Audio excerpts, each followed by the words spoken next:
Canada's student visa crackdown.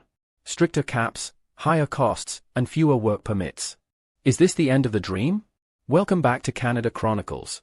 If you're an international student or planning to study in Canada, this is a video you cannot afford to miss.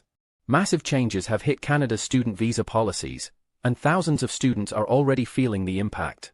Stricter caps on study permits, higher financial requirements, and fewer work opportunities after graduation are leaving many uncertain about their future in Canada.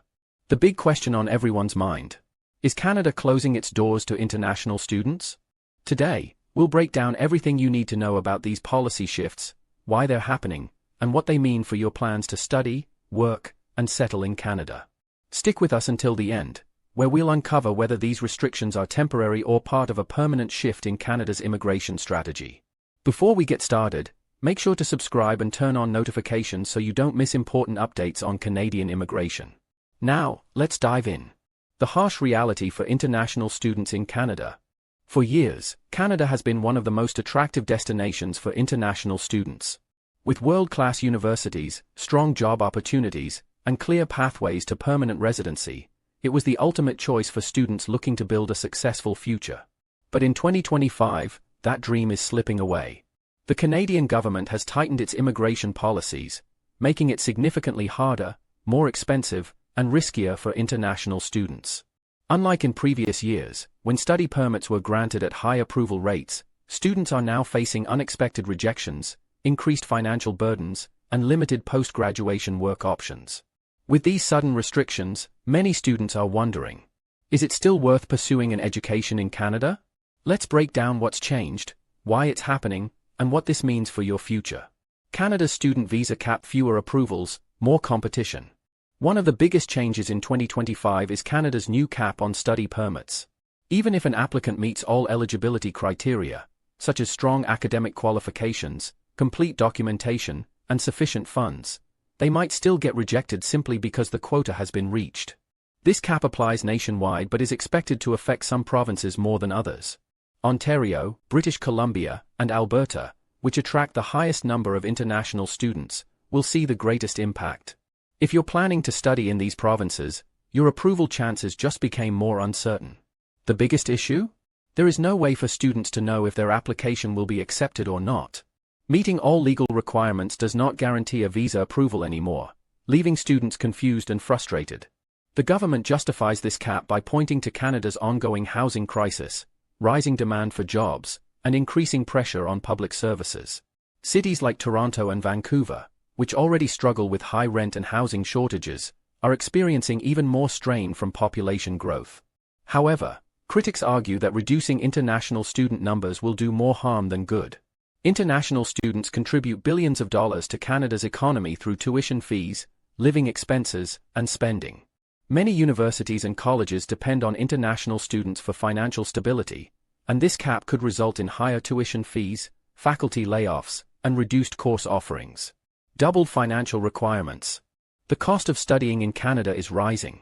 Getting a study permit is already tough, but even those who are approved now face a massive financial hurdle. In previous years, students needed to provide proof of 10,000 Canadian dollars per year in living expenses, excluding tuition fees.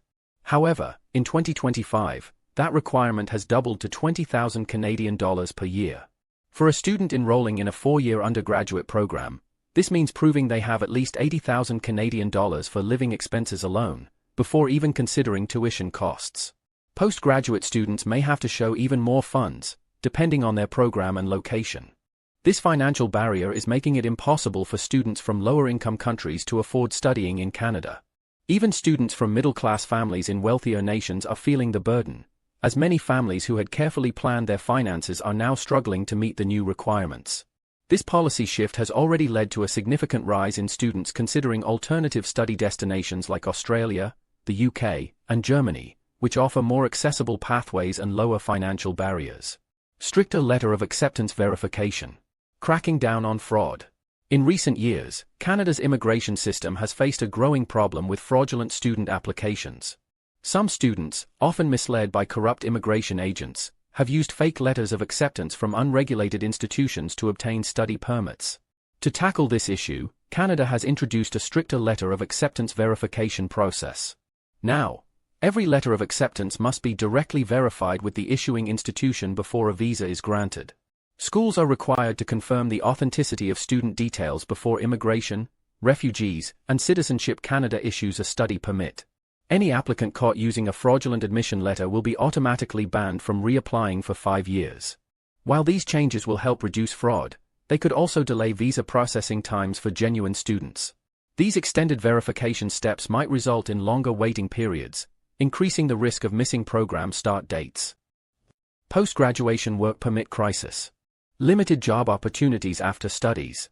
For many international students, one of the biggest reasons for choosing Canada is the post-graduation work permit. This work permit allows students to gain valuable job experience in Canada for up to 3 years after graduation, often serving as a pathway to permanent residency.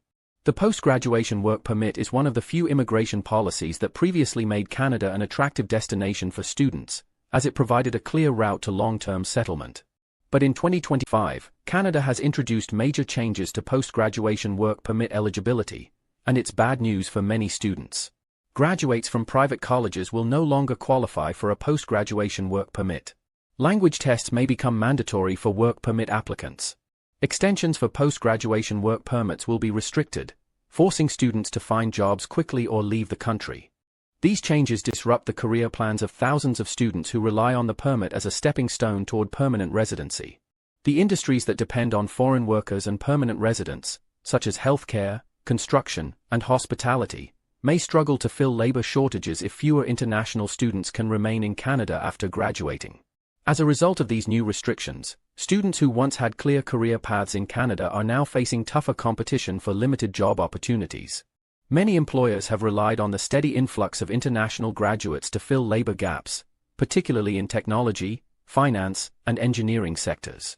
With fewer students eligible to stay and work, businesses that depend on skilled workers may struggle to find talent, potentially driving them to look for employees outside of Canada or relocate operations to countries with more flexible immigration policies.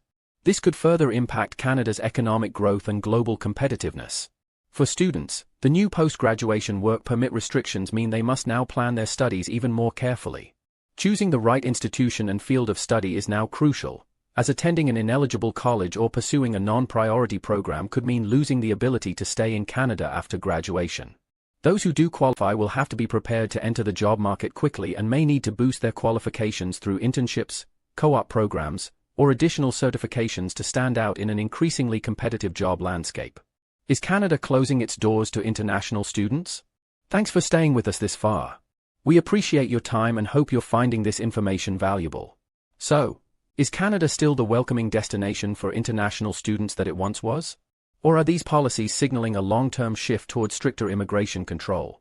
With visa rejections increasing, financial requirements doubling, and post-graduation work permits becoming harder to obtain, many students are reconsidering whether Canada is still the right choice for them. While the government argues these measures are necessary to stabilize housing and job markets, critics believe Canada is sending a negative message to prospective students and skilled workers. So, is this a short-term fix or the start of a long-term trend? Let us know your thoughts in the comments. What can students do? If you're still determined to study in Canada, here's how to increase your chances of success. Choose your institution wisely. Public universities and colleges with high job placement rates offer the best opportunities. Improve your eligibility for permanent residency. Gain Canadian work experience and consider learning French to boost your immigration points. Explore alternative destinations. Countries like Australia, the UK, and Germany provide strong academic programs with fewer restrictions. Canada's 2025 immigration crackdown has made it more expensive, more difficult, and more uncertain for international students. The dream isn't dead, but it's harder to achieve than ever before. Would you still consider studying in Canada? Share your thoughts in the comments below. If you found this video helpful, don't forget to like, subscribe, and turn on notifications for the latest updates on Canadian immigration. Thanks for watching, and we'll see you in the next video.